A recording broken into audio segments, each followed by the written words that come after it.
Hello neighbors, it's Brad here at eTrailer, and today we're taking a look at installing the Blue Ox base plate on a 2019 Chevrolet Traverse.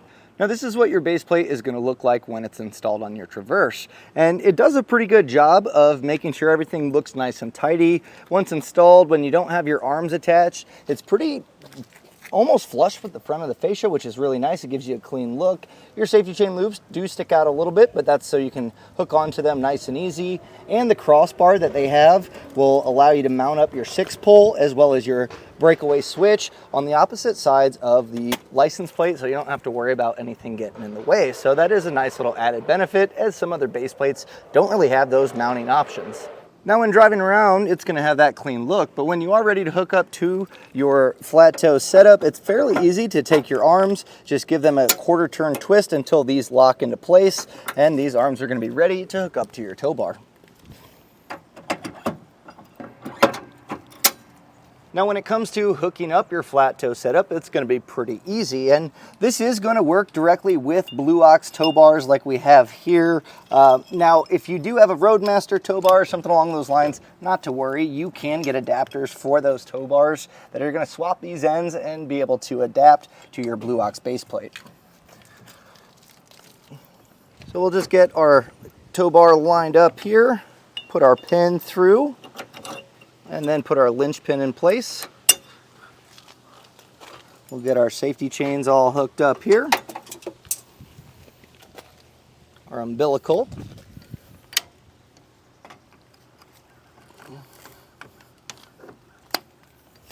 And then our breakaway switch.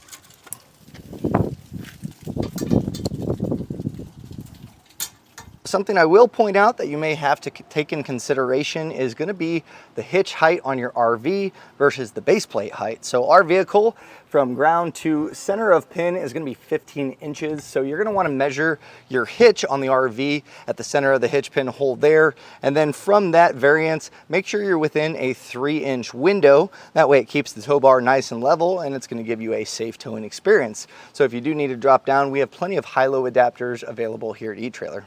Now, as far as installation goes, this one is fairly tricky. Now, most base plates require you to take off the front fascia, but this one is kind of a 3-piece design that's going to require quite a bit of drilling into the frame. Highly recommend having some nice sharp drill bits because you're going to be using those quite a bit. And tolerances are fairly tight, so you do need to make sure that you're doing a good job. I looked at some of the other brands of base plate and they all kind of install the same, and really this is just a little bit trickier of a vehicle to get it installed, but you can do this if you're a little bit handy. I'm going to walk you through all the steps to make sure you get yours installed, so let's take a look at that. To begin your installation, you're going to want to open up your hood, and we're going to be removing this top plastic cover to gain access to the rest of the hardware for removing the fascia. So we're going to have a series of plastic push pins, 12 in total.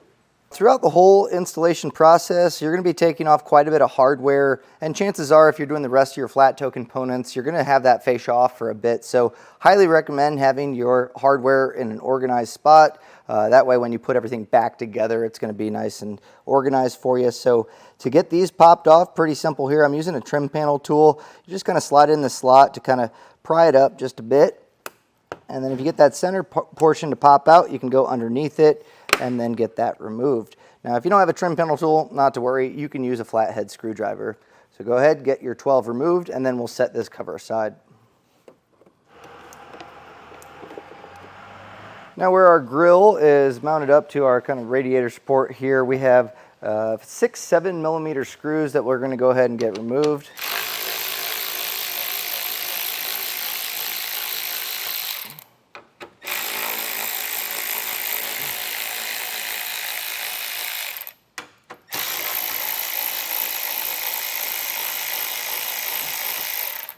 Now we're going to need to head to both of our wheel well liners. There's going to be 5 T15 Torx screws that are going to be located here. Now if you don't have access to some of these bottom ones because of the tire, you can hop in the vehicle, start it up, turn the wheel one way, and that's going to open it up for you. I'm just going to be using this small ratcheting bit driver here. So go ahead and get these 5 removed.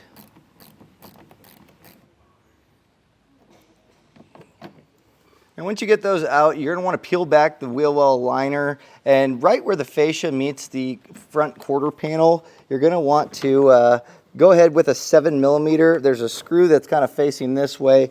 Get that taken out.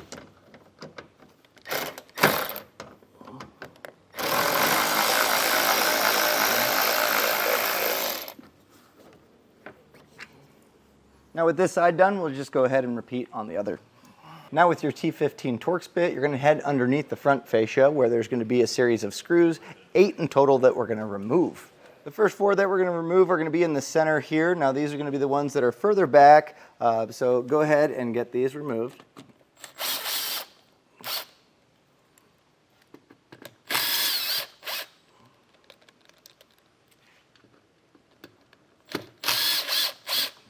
And then on the outside edges, you're going to see one here in this far corner. We're going to be removing the one in between that.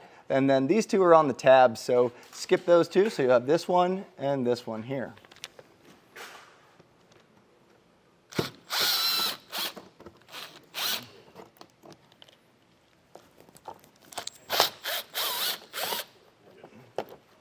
Now we're going to get ready to take our fascia off, so I recommend if you have an extra set of hands nearby, you're going to want to get them. But before we do that, there is going to be this wheel well liner or this trim piece here. We want to pull this back just enough to where it's going to at least be able to separate here. And where we have our fascia meeting our front fender, just to kind of keep any potential scratches from happening on the clear coat, just a little bit of painter's tape goes a long way.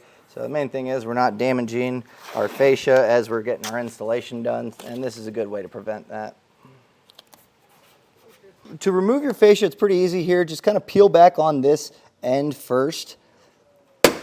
And you're going to have just kind of a series of clips as you walk through. Just kind of put even pressure as you go. But the main thing is we're going to be getting the sides first, and then we'll work our way towards the center. Now there's also going to be some electrical connections that we're going to need to pay attention to, so don't just pull the fascia back, and that's where having that extra set of hands really comes into play. Something else you're going to want to consider is there are some tabs here that just kind of hold this top portion in. You may just kind of need to lift this over these 2 tabs here, and that's going to help as well. Now on the passenger side, as you peel back, you're going to notice a very large plug here. And this is going to be attached to our front sensors as well as our fog lamps, things along that. So to get this separated, you just push this red tab back, and that's kind of the locking mechanism there. Well, if you need a little bit of extra room too, you can slide this off, and that's going to give you a little more leverage. And then to separate the plug, you'll just draw this back. And then we can get our plug separated here. And then we'll work our way towards the middle and get this removed. So now we need to do some trimming here on our shutters. There's just some plastic here, but we do have 2 plastic push pins that kind of just attach our wire loom. So go ahead, get that removed. And this is just on the driver's side. The passenger side is going to be a little simpler. And as far as cutting, I've taped it out. We're going to notch it here and then work our way down. So that notching is going to allow that mounting point to still be there. And as far as cutting, you can get away using a pair of snips. I use a multi-tool. It works really well, a Dremel, whatever it may be. Just be careful that you don't go too far behind, as we do have this wiring here. So just take your time here.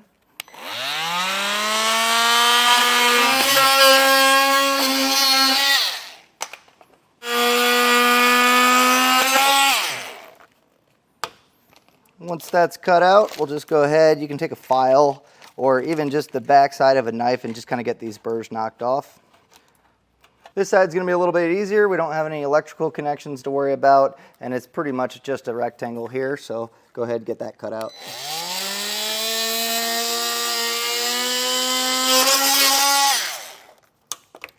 So now we're going to head over to our driver's side where we have our windshield washer fluid reservoir. There's going to be a 10mm nut here that we're going to want to remove. Kind of tucked under here by the radiator support. So kind of tricky to get to, but we'll get this removed.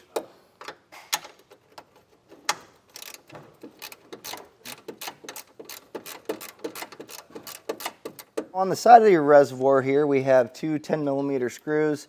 Now they say to disconnect all the lines. We're really just moving this to give us access to be able to mount up our base plate. So if the lines become an issue to where we can't move it, we can always unhook them. But for now, I think we can kind of leave this all attached. We're just, again, just kind of making sure that we have movement of the reservoir. With this loose, I'm just going to kind of set it aside. I can see where they're saying it's putting a little bit of stress on some of these lines. So again, if you need to, I would just kind of the fluid lines, just kind of loosen those up. And this can kind of sit here for now. Again, if we do have to move it a little bit more later, we can do that. So now we need to remove our air shutters. And this is going to be 3 screws on the bottom, 7mm ones that attach to this bottom support. So get those taken off first.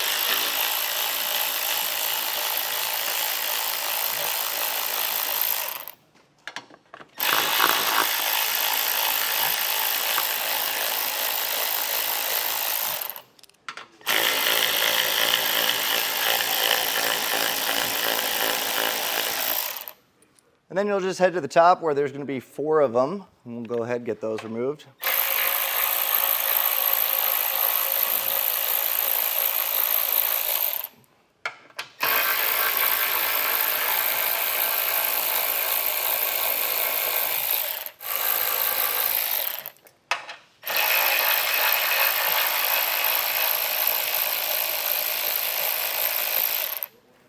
And then there's just plastic hooks that go into these holes on the bumper impact beam. Just kind of raise this up, and then we can set this aside. I'm not going to unhook anything. If you're worried about it putting any pressure on our wires, you can go ahead and zip tie this up. Grab your base plate. Now, there are going to be side specific, so make sure you have your safety chain loop to the outside, and this bent tab should face up, as that's where it's going to bolt in eventually to the frame of the vehicle. Now, something I noticed on our passenger side here, it's very close to kind of sitting flush, but not good enough, and that's because it's hitting against our radiator support that we have here. So I'm going to go ahead and cut this, as it is causing issue for our base plate.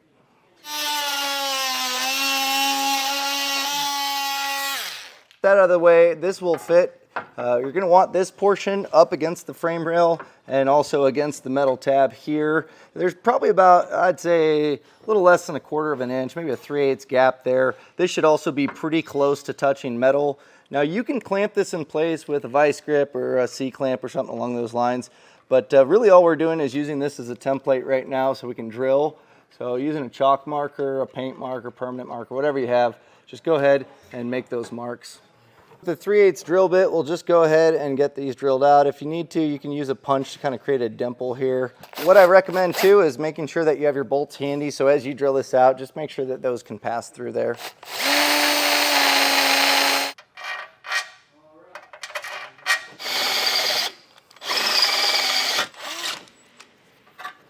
Now to get this bolted up, we're going to get these 2 3/8 bolts at least attached through our base plate. And we have these nut plates that are welded onto these little arms, and we're going to slide it through this opening here right by our bumper impact bar. And this is going to create that mounting point for our hardware, but it is going to be at a slight angle, so sometimes putting a bend on these to sit flush is going to make it a lot easier. And I'm going to go ahead and just get the first one in place.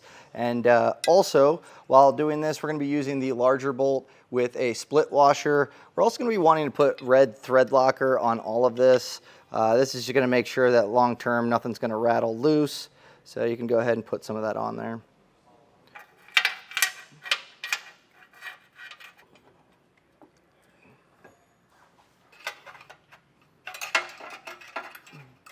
Once you get those started, you want to leave these on here because we're going to torque these down. You're going to find the torque settings in the instruction manual.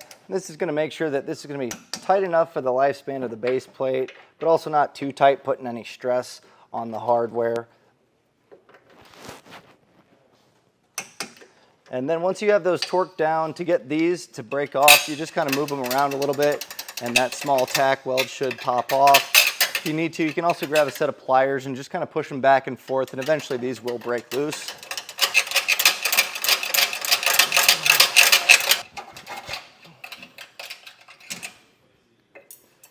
We're just going to repeat on the other side of the vehicle, so go ahead, get those drilled out and those 2 bolts mounted up. So now we'll grab our cross member here, and we're going to have where we mount up our 6-pole on our driver's side. So to do this, we're going to use the shorter bolts that we have, a split washer and a flat washer. And then once you pass that through, we're also going to be placing another flat washer behind it, kind of create a spacer here. So we'll get these in place first. Get our washers in place. And then we're just going to thread these in to the weld nuts that are on our base plate. And also make sure you are using thread locker on these as well. And then we'll just do the same thing on the other side.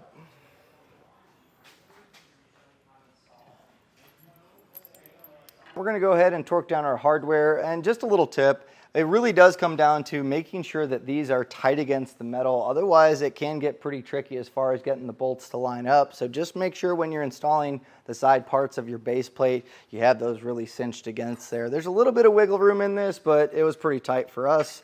So now at this point, we'll just go ahead and get these torqued down.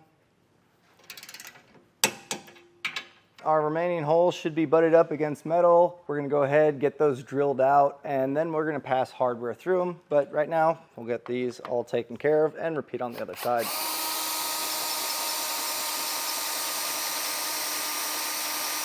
With all your holes drilled, you can then take your hardware, and it's just going to be a split washer.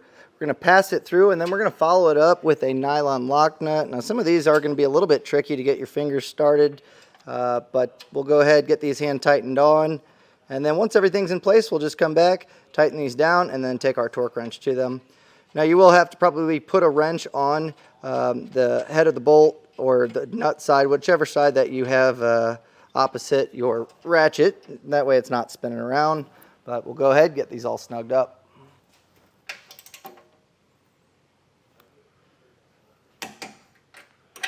Now you're going to want to take your safety cables, and these are just going to be in case of a catastrophic disconnect. If all of your hardware failed, this is still going to attach the base plate to the frame of the vehicle. And there is an access hole here, and that's where we're going to put our quick link and then get our loops here attached. So really you're just trying to wrap it around the structural frame of the car here.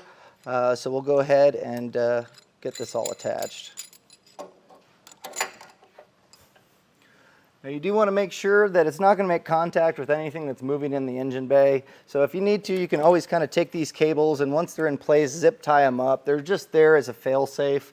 So if you need them to be a little bit tighter, you can go ahead and do that.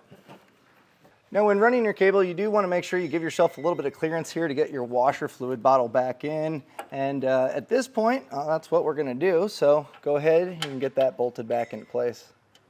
Now at this point, our shutters would go back. We do need to do a little bit of trimming here, mainly on kind of this rubber side back here. We're gonna have to notch that for the center section. We're also gonna be trimming out the section here so they can open and close with our 6-pole here, as well as our breakaway switch. But if we are going to be doing the rest of the components, we probably don't want to get this in the way. So we're going to hold off on doing all of that modification. And that way we can get the rest of our components in place. It's going to make it a lot easier, not having to kind of feed it through here. So we're going to finish up getting the rest of our components, and then we'll come back here. I'll show you how to trim this out, as well as trim the fascia to get that installed. Now I've gone ahead, I got the rest of my flat toe components pretty well set up, but we need to trim our shutters to make sure that they fit. So what we'll do is try to align this as best as possible with the factory mounting holes, and you may have to kind of fit some things through your shutters here as far as your breakaway switch and things along those lines. But this is going to show that we have some clearance issues, and that's right where we're going to make some marks.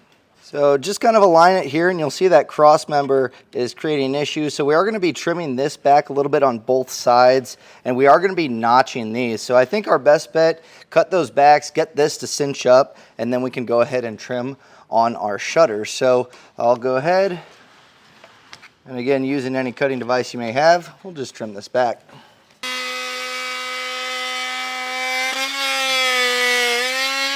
This is kind of what we're going to look at here. Now we are going to mock it back up and make sure that we have that nice and cleared to where it can bolt back up.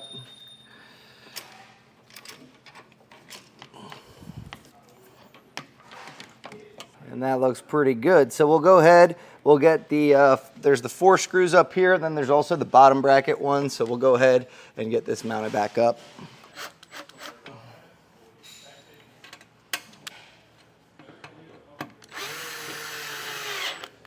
These aren't going to be able to close down with these in the way, so we are going to be notching back here and then on this back side. These do close down, so making sure that we have a pocket for those to open and close normally is going to be key.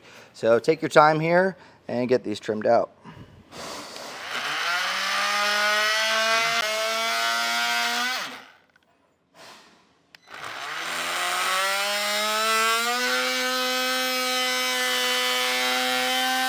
So now with this back in place and it's trimmed up, we are going to go ahead and take our fascia and mock it up, and that way we can determine exactly where we need to cut out for the rest of our accessories, as far as mounting up our arms, our safety chain loops, our breakaway switch, as well as our diode. So you may want an extra set of hands here. It's going to help hold it in place while marking out. With your fascia, just kind of align this up. Those plastic tabs that we had at the top are a good way to kind of hold this in place. And you don't have to get it all snapped back in, because we're going to be taking it back off to trim. But the main thing is get this as close as possible to where it's going to sit once it's reinstalled. And with the chalk marker, I'm going to just mark out where we need to cut. So as far as our breakaway switch, I think once we can bend that up a little bit, it's going to sit here, no problem. And then as far as getting our diode wiring, it seems like it's going to be fairly recessed once it's drawn back. It may sit flush, but I'm going to go ahead and cut out where we're going to mount up our plug. Now we obviously have to cut here for our safety chain loops as well as our opening for our arms, and I think the best way to do that is while this is kind of mocked up, you can mark it from the back. You can almost feel the safety chain loop right about here. So cutting this out is going to relieve that pressure to where this can draw in a little bit more, and then we can definitely get a nice spot to make sure that this is perfect size for our receiver arms. So if you need to, you can mark on the back side. I can feel mine here, so I'm going to go ahead with a chalk marker and just make a nice mark here and get this cut out.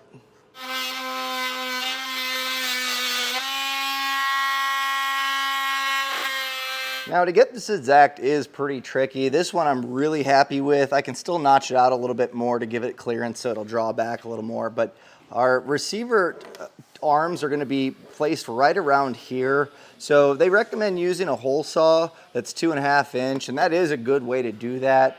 Something else you could do is it's right about here. So if you make this one opening, I think that's not a bad way to do it. And you can, trim more if you need to, but start small. I'm just going to kind of work my way up here and get this cut out. Now with this trimmed out, this should draw back just as it would as far as getting this mounted up. So once you're happy with that, go ahead, file down those edges. And at this point, you're going to go ahead and get your fascia put back on in the reverse order. So just make sure that you're plugging your electrical connector back in, and just take the instructions and follow all the way back until it's put back together. So with everything put back in place, all that's left to do is hook up your flat toe components to your tow bar and then hit the road. And that was a look and installation of the Blue Ox base plate on a 2019 Chevy Traverse.